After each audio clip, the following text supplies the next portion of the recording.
Diam-diam, virus HIV terus menebar ancaman. Korban-korban terus berjatuhan, dari remaja sampai orang tua, wanita maupun pria. Bahkan bayi dalam kandungan sekalipun semakin banyak terkena virus HIV dan menjadi korban tak bersalah.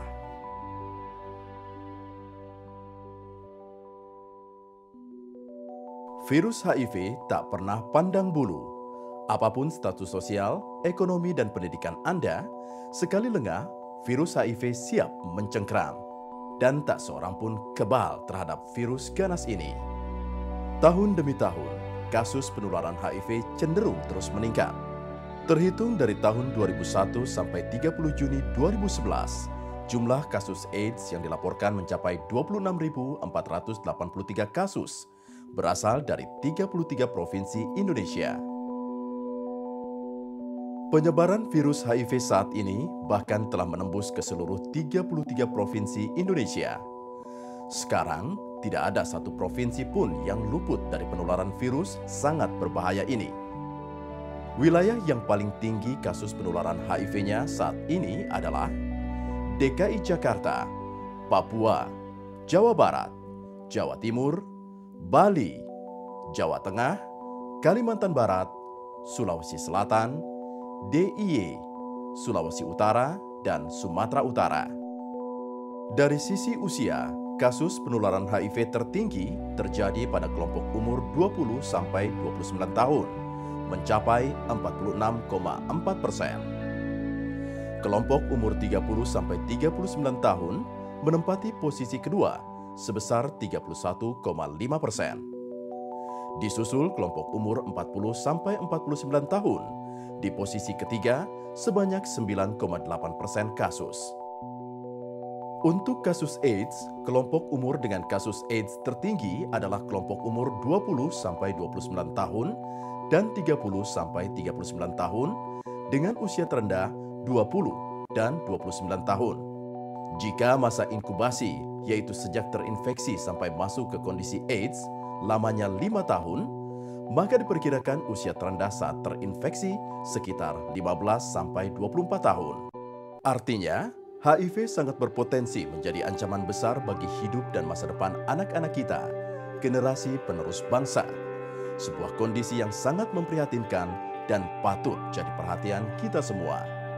Riset Kemenkes ini juga menunjukkan hubungan seks heteroseksual merupakan cara penularan kasus AIDS tertinggi sebanyak 54,8%.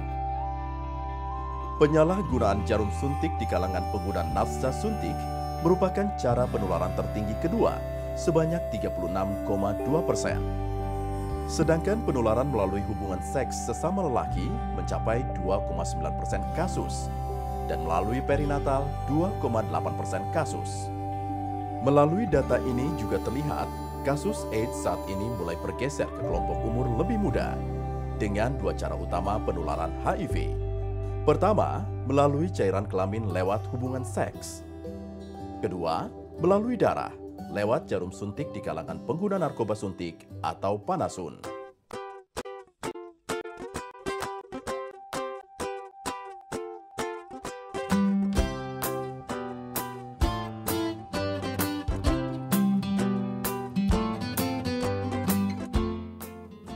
Untuk mencegah dan mengendalikan penularan HIV, pemerintah terus meningkatkan program pencegahan dan pengendalian HIV/AIDS secara konsisten dan intens. Program ini dilakukan secara terpadu dan komprehensif dari hulu ke hilir, mulai dari upaya promotif, pencegahan, pengobatan, dan rehabilitatif. Upaya promotif dan preventif merupakan hal yang utama. Upaya promotif dilakukan melalui pengembangan dan pembuatan media informasi, baik media cetak, media sosial, maupun media elektronik.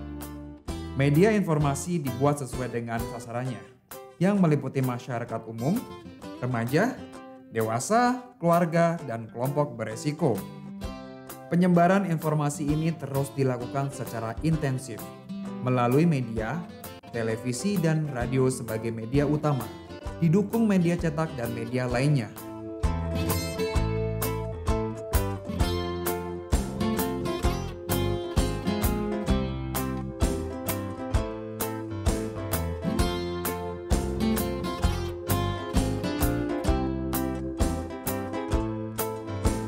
Berbagai pelayanan HIV telah dikembangkan dan dimanfaatkan oleh masyarakat yang membutuhkannya. Di samping itu, pengetahuan yang benar tentang pencegahan HIV tetap perlu terus ditingkatkan. Sebagai salah satu langkah preventif, pemerintah saat ini telah memperluas cakupan layanan tes HIV bagi pasien infeksi menular seksual, pasien TB, pasien hepatitis, ibu hamil, dan pasangan dari ODA. Untuk kelompok populasi beresiko seperti pekerja seks, hubungan seks sesama lelaki, dan pengguna nafsa suntik atau penasun. Tes ulang HIV dilakukan setiap 6 bulan sekali. Untuk mendukung keberhasilan program layanan tes HIV ini, pemerintah menyediakan sarana tes HIV yang cukup di fasilitas layanan kesehatan yang memenuhi syarat.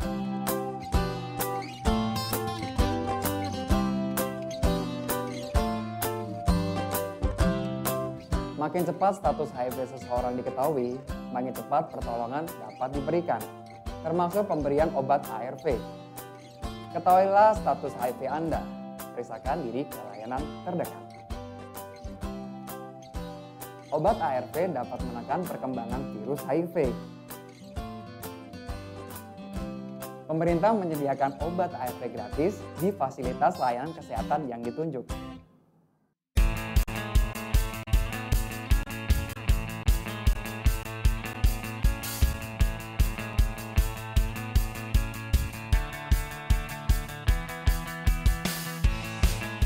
Jangan takut deh berdekatan dengan ODA. Kontak sosial nih seperti berpelukan, pegangan tangan, bersentuhan, berenang bersama, makan dengan piring yang sama, berbagi toilet, dan gigitan nyamuk itu tidak menularkan HIV kok. HIV menular melalui penggunaan jarum suntik yang sama secara bergantian pada pengguna narkoba suntik dan melakukan hubungan seks yang tidak aman dan berganti-ganti pasangan. Orang dengan HIV masih tetap produktif kok, dan mereka masih bisa beraktivitas seperti biasa. Dukungan kita sangat membantu mereka melalui masa-masa sulit ini. Pelukan hangat dan perhatian tulus kita sangat mereka harapkan untuk membantu mereka bangkit dan kembali berkarya.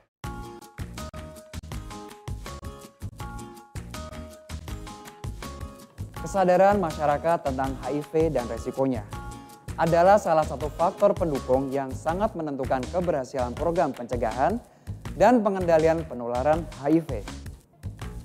Semakin luas pengetahuan masyarakat tentang HIV dan resikonya, makin tinggi pula kesadaran dan kemampuan masyarakat untuk menghindari perilaku yang bisa menyebabkan penularan HIV.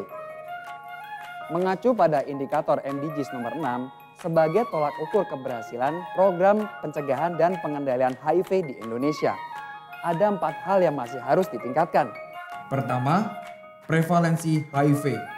Kedua, persentase penduduk 15-24 tahun yang memiliki pengetahuan komprehensif tentang HIV. Ketiga, persentase penggunaan kondom pada hubungan seks berisiko tinggi.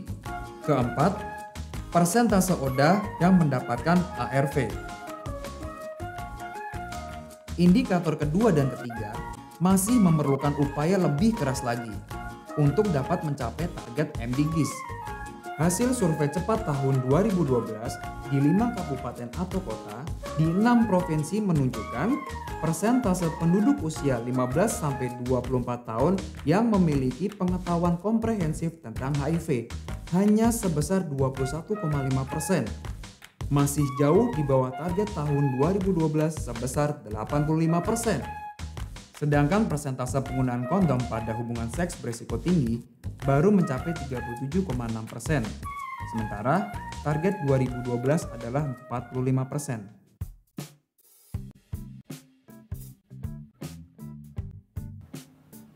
Masalah HIV/AIDS adalah masalah yang multidimensional.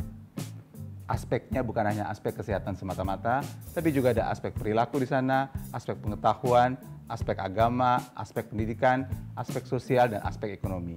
Belum lagi kita juga harus menangani stigma dan diskriminasi yang mungkin saja terjadi. Karena itu, penanggulangan HIV/AIDS di Indonesia harus dilakukan secara bersama-sama, secara lintas sektor, pemerintah, dan masyarakat agar kita dapat menanggulangi HIV/AIDS dengan baik di Indonesia. Untuk itu, penanggulangan HIV/AIDS memang dilakukan secara bersama-sama. Di tingkat pemerintahan sudah dibuat yang disebut sebagai Komisi Penanggulangan AIDS atau KPA, baik di tingkat pusat maupun provinsi dan kabupaten kota. KPA ini melibatkan berbagai unsur pemerintah agar bisa bekerja bersama-sama, berkoordinir bersama-sama dalam penanggulangan HIV/AIDS. Itu aspek bersama-sama yang pertama.